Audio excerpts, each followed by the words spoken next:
دوستو، میاں بیوی چینل میں آج صرف میاں صاحب ہی حاضر ہیں۔ بیگم میری آج ذرا چھٹی پہ ہیں، جس کی بنیادی وجہ یہ ہے کہ ان کی ایک قریبی عزیزہ کی پاکستان میں ڈیتھ ہو گئی ہے۔ اس وقت وہ ذرا تھوڑے سے صدمے اور سوگ کی صورتحال میں ہیں۔ امید ہے کہ اگلے ہفتے وہ ضرور شرکت کریں گے۔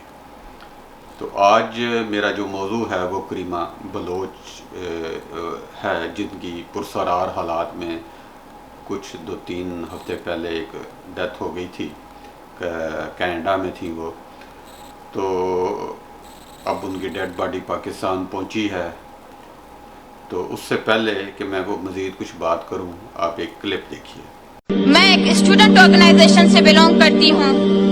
میرے کتنے ساتھی، میرے اسٹوڈنٹس، دوست کتنے، میں نے ان کی لاشیں پاکستانی انہی دہشت گرد اور شدت پسند آرمی کے مجھے لوٹائی ہیں۔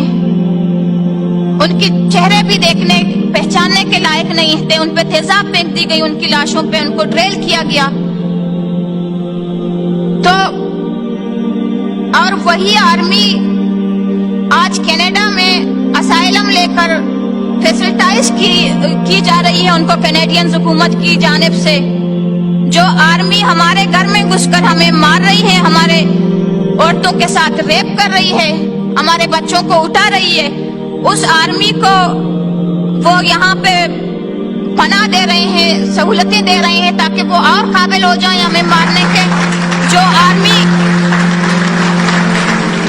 اس کلپ کو دیکھ کر اندازہ ہوتا ہے کہ کریمہ بلوچ کی ڈیتھ جو ہے وہ حادثاتی نہیں ہے۔ اس تقریر میں جو وہ کینیڈا میں کر رہی ہیں پاکستانیوں میں یا انٹرنیشنل کمیونٹی کے سامنے، اس میں وہ پاکستانی ریاست کی طرف سے یا پاکستان آرمی کی طرف سے جو مظالم ہو رہے ہیں اس پہ وہ کھلے عام جو ہے وہ اس پہ تنقید کر رہی ہے، اور وہ بتا رہی ہے کہ ریاست کیسے پاکستانی بلوچ نوجوانوں کو قتل کرتی ہے، اغوا کرتی ہے، اور بعض اوقات تو ان کی شکلیں بھی پہچانی نہیں جاتی۔ پاکستانی ریاست نے پہلے کریمہ بلوچ کو جو موت ہے اس پہ تو کوئی رد عمل نہیں دیا تھا، کیونکہ چھوٹے موٹے جو اہلکار تھے انہوں نے اسے حادثاتی موت ہی قرار دیا تھا، جو کچھ کینیڈین پولیس نے بتایا تھا۔ تو جب ڈیڈ باڈی ادھر پہنچی ہے تو اس سے اندازہ ہوتا ہے جس حد بلوچوں کے ساتھ کتنی خوفزدہ ہے۔ اگر یہ حادثاتی موت تھی تو ریاست اس کی ڈیڈ باڈی سے اتنی خوفزدہ کیوں تھی؟ بلوچ جو اس کے بہنیں ہیں اور بھائی ہیں یا اور دوسرے نوجوان ہیں بلوچ، وہ ان کے عزیز و اقارب کراچی ایئرپورٹ پہ ان کی ڈیڈ باڈی لینے کے لیے آئے تھے، مگر ریاست نے ان کو اندر داخل نہیں ہونے دیا، اور اس کی ڈیڈ باڈی کو ایک دوسرے طیارے کے ذریعے کوئٹہ پہنچا دیا، اور کوئٹہ سے پھر وہ ان کے آبائی شہر تمپ میں پہنچا دی، اور وہاں بھی جو ہے کرفیو نافذ کیا گیا تاکہ وہاں پہ اس کی نماز جنازہ میں لوگ شریک نہ ہو سکیں۔ اس سارے عمل سے یہ اندازہ ہو جاتا ہے کہ پاکستانی ریاست بلوچ عوام سے کتنی خوفزدہ ہے، اور اس کے اوپر جو ظلم و ستم ہو رہے ہیں، اور ریاست سمجھتی ہے، اپنے آپ کو قصوروار سمجھتی ہے، اور وہ کہ ہم ان کے ساتھ مظالم، ان کے ساتھ بہت زیادہ ظلم کر رہے ہیں۔ یہی وجہ ہے کہ اس کے جنازے کو پڑھنے سے روکا گیا۔ اطلاعات یہی تھی کہ پہلے اس کا جنازہ کراچی میں ہونا تھا، پھر کوئٹہ میں ہونا تھا، اور اس کے بعد پھر اس کے آبائی شہر تمب میں ہونا تھا۔ کریمہ بلوچ واضح طور پہ اپنی تقریر میں یہ بتا رہی ہیں کہ بلوچستان میں کیسے بلوچ نوجوان ہیں یا بلوچ اسٹوڈنٹ ہیں ان کے ساتھ کیا حال ہو رہا ہے، اور یہ کوئی ڈکی چھپی بات نہیں ہے۔ ان کے ساتھ اسی قسم کے مظالم ہو رہے ہیں جو مشرقی پاکستان میں پاکستان آرمی کر چکی ہے۔ مشرقی پاکستان کے لوگوں کو تو خوش قسمتی کہا جا سکتا ہے کہ جو وہ اس چنگل سے نکل گئے، مگر ابھی بلوچ نوجوان جو ہیں ان کی لیے ابھی لمبا امتحان ہے۔ اصل چیز یہ ہے کہ ہم ریاست ان کی بات سننے کو کیوں تیار نہیں ہے؟ ریاست کیوں ان سے خوف زدہ ہے؟ اگر انہوں نے کوئی بلوچ نوجوان جو جبری طور پر لاپتہ کیے گئے ہیں، اغوا کیے گئے ہیں اور ان کی مسح شدہ لاشیں ملتی ہیں، وہ کیوں ہوتا ہے اس طرح؟ کیوں نہیں ان کی کسی بھی عدالت میں مقدمہ چلایا جاتا؟ کیوں نہیں ان کے لواحقین کو یہ بتایا جاتا کہ یہ اس جرم میں ہیں؟ اگر انہوں نے کوئی جرم کیا ہے تو اسے عدالت میں ثابت کیا جائے، لایا جائے، تاکہ پتہ چل سکے کہ وہ کیا جرم ہے۔ ان کا جرم یہی ہے کہ وہ آزادی کا سبق دیتے ہیں، وہ پاکستانی ریاست کی جو ہتھ کنڈے ہیں، جو مظالم ہیں، اس کو بے نقاب کرتے ہیں، اور یہ ایک بہرحال یہ ایک ناختم مظالم کا ناختم ہونے والا سلسلہ ہے جو ابھی بلوچ قوم پہ جاری ہے۔ یہی حرکت جو ہے نواب اکبر بگٹی کے ساتھ بھی کی گئی تھی۔ نواب اکبر بگٹی کے قاتل تو کے سامنے واضح ہیں، وہ تو جنرل مشرف نے واضح طور پہ کہا تھا کہ ہم آپ کو ایسے طریقے سے ہٹ کریں گے کہ آپ اندازہ بھی نہیں کر سکتے، اور نواب اکبر بگٹی کو انہوں نے ہٹ کیا، اور اسی طرح ان کی جو ڈیڈ باڈی تھی ان کو ایک تابوت میں بند کر کے چپکے سے اور کرفیو لگا کے اس کو دفنا دیا گیا تھا۔ مگر اس سارے تمام عمل سے ریاست کی اپنی بدنامی ہوتی ہے۔ بہرحال ہماری دعائیں جو ہیں کریمہ بلوچ کے ساتھ ہیں، اور امید کرتے ہیں کہ کینیڈا میں ان کی جو ہے قتل کی جو تفتیش ہے وہ کیا رخ اختیار کرتی ہے، یا پراسرار موت کی جو ہے واقعہ ہے وہ کیا رخ اختیار کرتا ہے، یا تو ڈپینڈ کرتا ہے کہ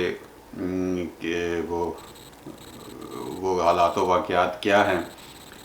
جو ابھی تک کی صورتحال تو یہی بتاتی ہے کہ اس کے جو قاتل تھے وہ انتہائی تربیت یافتہ تھے، اور انہوں نے اس طریقے سے اس کو مارا ہے یا اس کو ڈبویا ہے پانی میں کہ وہ ایک نیچرل ڈیتھ ہے، اور اس کے شاید قاتلوں کا پتہ بھی نہ چل سکے۔ اس سے پہلے ایک بلوچ صحافی جو تھے وہ ساجد حسین، ان کا بھی اسی طرح ہی وہ پرسرار طور پہ لاپتہ ہو گئے تھے، اور ان کی لاش بھی دریا کے کنارے سے ملی تھی، اور اسے بھی سویڈن کی پولیس نے خودکشی قرار دیا تھا۔ یہ بھی ایک انتہائی افسوسناک واقعہ۔ اس سے پہلے بھی ایک بلوچ جو نوجوان تھے وہ ناروے میں ایک بلڈنگ سے بتایا گیا کہ اس نے بلڈنگ سے کود کے خودکشی کی ہے، وہ بھی ایک خودکشی ہی رہی۔ وہ بلوچ نوجوان بھی جو تھا وہ پاکستانی ریاست کے جو مظالم تھے اس کو وہ بے نقاب کر رہا تھا۔ تو انتہائی افسوسناک اور دکھ کا لمحہ ہے جس کی مذمت ہی کی جا سکتی ہے، اور اس کے لیے کوئی الفاظ نہیں ہے۔ دوسری جو بات ہے اس ہفتے کی وہ یہ ہے کہ پاکستانی ریاست نے ایک میزائل کا کامیاب تجربہ کیا ہے، اور پاکستانی عوام کو مبارکباد دی جاتی ہے کہ پاکستان کی ریاست جو ہے وہ کم از کم جو ہتھیاروں میں ہے وہ خود کفیل ہو چکی ہے، جس کے اوپر سوشل میڈیا میں بہت زیادہ گفتگو ہوئی ہے کہ ہمارے پاس میزائل چلانے کے تو پیسے ہیں مگر کووڈ کی ویکسین خریدنے کے لیے کوئی پیسے نہیں ہیں۔ ہمارے ایک دوست نے سوشل میڈیا پہ ہی بات کی ہے، کیا پاکستانی میڈیا کا کوئی چینل، کوئی اخبار، کوئی دانشور، کوئی اینکر پرسن یہ بات کرنے کو تیار ہے کہ آخر کیا وجہ ہے کہ بھارت نے تو کووڈ ویکسین تیار کر لی ہے، اس نے اپنے عوام کو لگانے بھی شروع کر دی ہے، وہ ایکسپورٹ بھی کر رہا ہے، اور غریب ممالک کو اس نے فری دینے کی بات بھی کی ہے۔ آخر کیا وجہ ہے کہ بھارت یہ سب کچھ کر رہا ہے جو پاکستان کے ساتھ ہی 1947 میں بھارت اور پاکستان دو علیحدہ علیحدہ ریاستیں وجود میں آئی تھیں، اور بھارت اتنی ترقی کر گیا اور پاکستان کیوں پسماندہ رہ گیا ہے؟ کیا اس بات کی ہمارے میڈیا میں کوئی تجزیہ ہو سکتا ہے؟ بالکل نہیں۔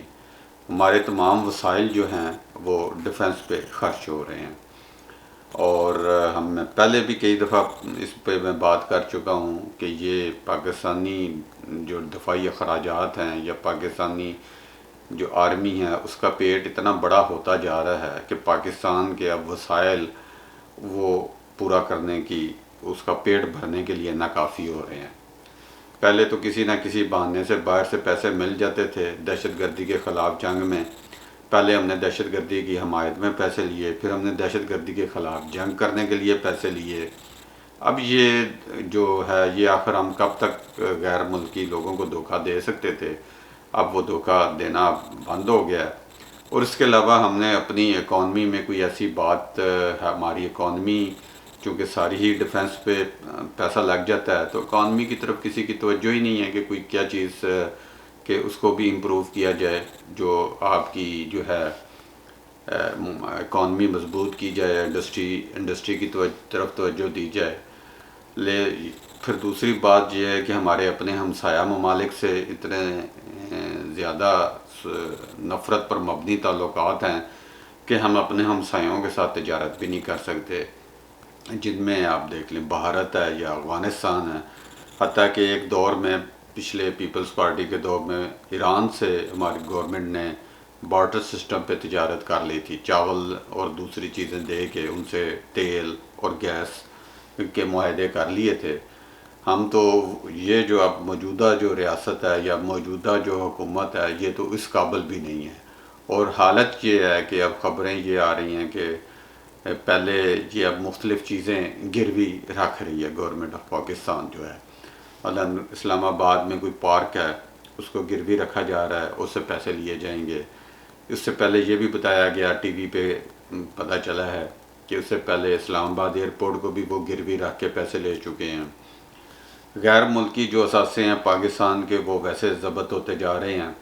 اور جس سلسلے میں یعنی کہ وہ ہم نے ہمارے فوجی حکمرانوں نے اپنے سیاستدانوں کو بدنام کرنے کے لیے کچھ جھوٹے کیس بنائے وغیرہ تھے، اور ان کے اوپر جو بھی انتقامی کارروائیاں تھیں، جیسے کہ براڈ شیٹ کا واقعہ ہے کہ غیر ملکی کمپنیوں سے معاہدے کر لیتے ہیں اور ان کو پھر پیسے دے نہیں سکتے. عدالت نے فیصلہ دیا ہے کہ اگر یہ پیسے نہیں دے سکتے، فیس نہیں دے سکتے، تو ان کی جائیداد ضبط کر لی جائے، اور یہی کچھ ہوا ہے.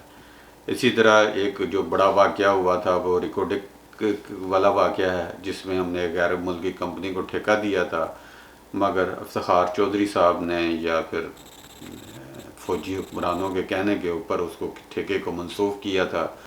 ہمارے شاید فوجی حکمرانوں کا خیال تھا کہ FWO یہ کام کر لے گی، اس لیے غیر ملکی ادارے کو پیسے کیوں دیے جائیں. وہ کمپنی جو تھی وہ ٹیتھیان کاپر جو کمپنی ہے وہ انٹرنیشنل جو آربیٹریری عدالت ہے اس میں چلی گئی تھی، اور وہ کیس ہم ہار چکے ہیں.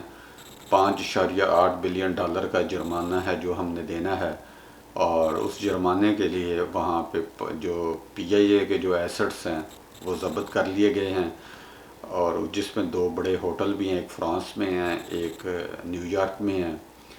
اور اس کے علاوہ جو جتنے بھی ایسٹس ہیں PIA جو رجسٹر ہوئی ہے پاکستان انٹرنیشنل ایئر لائن، وہ بھی اس کے ساتھ ضبط ہو چکے ہیں. انتہائی افسوسناک صورتحال ہے. تو اس کے اوپر اب مزید کیا بات کی جا سکتی ہے؟ اس صورتحال سے دوست ہمارے یہ کہتے ہیں کہ آپ یہ ماتم تو کرتے رہتے ہیں، اس صورتحال سے نکلنے کا کیا طریقہ ہے؟